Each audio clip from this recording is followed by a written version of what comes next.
ଆସିଥିଲେ एई उद्बोधन कथा जत उठला कविता केमिति उद्बोधन स्वाधीनता पर भी यही जो आम भाषा आंदोलन ये ओडार होता ये गोटे आंदोलन जड़े लोक आसी गजानन मिश्र 8 दिन अनशन बसिले समग्र भारत वर्ष कौन पृथ्वीर जो ओडिया अच्छा से चौहत्तरी देता भाई तार अन्यतम नेतृत्व से नौले मुख्य ये हिसाब से बर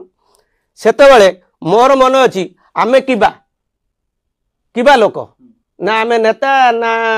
आम जो साधारण जन मु लोक कि साधारण मु कवि कवि हो कि न हो मुझे केमिति कविता सी लोक को उद्बोधन दे पारे समस्त भाषण अपेक्षा किंतु कवितार उद्बोधन केमिति अधिका थिला एवं ओडिशा सारा बहुत लोक चारिआडू टाणी होकर आसीथिले मु से कथाटा कहूची से जो थिला माने केमिति हुए स्वाधीनता पर भी हो पारिबो ए सेमिति किंतु कई करू नांती एवं कहउछन्ती एटा संस्था बोली कहउछन्ती केमिति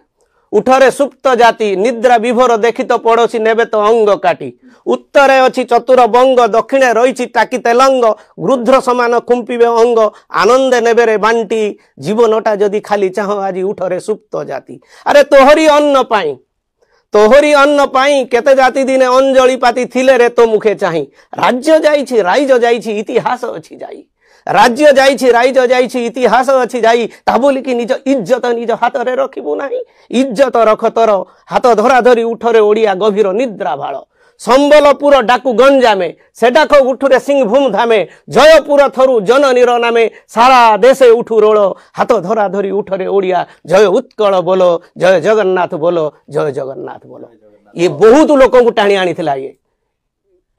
उद्बोधन दिया होता सब ये रक्त गरम कर देखी कि भाई जाति इतिहास आद्य कालरू के जाति जीवन सूर्य ढालुची उदय भानुर रश्मि आत्मजब काजे केन्द्रित करी अळंधुमरु अक्षय ऐश्वर्य कलंक देइछि बस्मी शुणिछ कि केबे केउठी केकाळे सैकत रेणुरे कृष्णत्व देखिछि स्वप्न रे सुधा केउ जाति जय देव गीत गोविंदर अमृते भरिछि ए जातिर प्राण दीप्त भास्कर्य रुद्धिमंत करी जातिर गुप्त वैभव पढ़िछ कि केबे केबई पृष्ठारे के जाति जनता स्वीकृति देइछि गाई आळटाकू सिरे घेनिबाकू चक्रवर्तीर मुकुट रूपरे भासेना गुणर पुजारी महानता पासे जाति धर्म वर्ण संकीर्णता सबु छोट तेणु ए ओडिया आह्वान करुची जाग्रत नेत्रे सेवा धर्म धरी अचिरे अम्लाने सम्राधक समृद्ध कर पीठ तेबे सिना हब ए जातिर टेक सत्य संग्रामी हे उठ नैष्टिक विप्लवी उठ हे ओडिया उठ अरे चिरकाल जे जीतिकी आसीछि से किया हारिबो आजी हारिबे केवल नष्ट धर्मी दुष्ट राक्षस पारी मुंड टेकुची टेकिब तो सदा दुर्जय रणराचे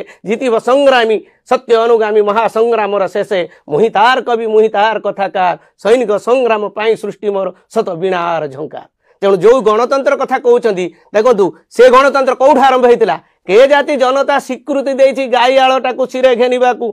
सेतबेले राजतंत्र मुंड काटे जिवो तार छुआ हबो छोट पिला हितले भी हबो किंतु सेतबेले एठी कपिलेन्द्र देव कपिला गाई जगुवा सी एटा गणतंत्र पृथ्वीर कौटी थिला अमेरिकार कौटू गणतंत्र जाइछि तेणु गणतंत्र आमर थिला ये ईस्ट इंडिया कंपनी आसी आमरी लोकों को जो करी एठी ओडिसा रे पुरे देलेनी एवं सभा शेष ओडिसा को नेले सब प्रथम एठू गले गोटे बेजल गेट बोली शब्द एठी तैयारी हे गला बेजल गेट जो खंची मारिदेले बेजल गेट को से हेज बीन बेजल गेटेड राय दिया होची तेणु कहले माने समय एठी नियंट समय नाही किंतु एटा कहला माने बहुत जिंस भितर को पळि आसुची कविता भी पळि आसुची सत